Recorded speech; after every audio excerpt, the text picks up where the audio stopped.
Bonjour.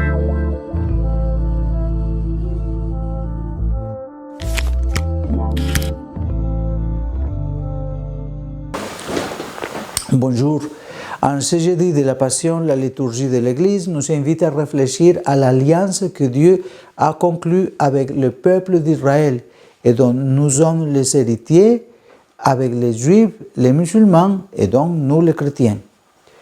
Comme pilule, en vivant la parole de Dieu, nous entrons dans l'éternité de Dieu. Dans la première lecture du livre de la Genèse, au chapitre 17, Dieu conclut une alliance éternelle avec Abraham.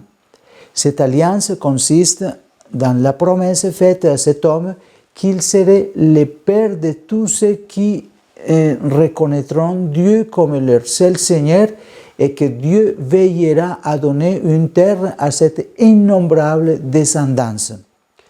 Abraham est en fait le père de la foi.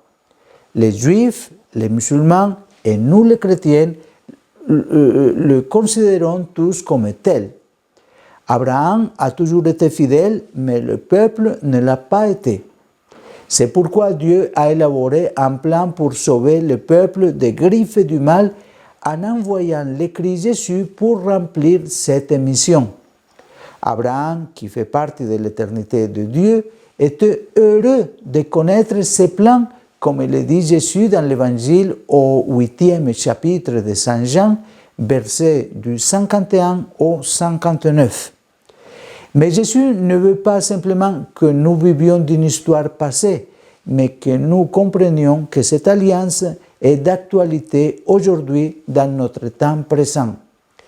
Et cela est possible si nous vivons sa parole, si en la vivant, nous entrons dans l'éternité de Dieu, parce qu'en vivant la parole, nous vivons en Dieu, et celui qui vit en Dieu vit pour toujours, parce que Dieu est immortel.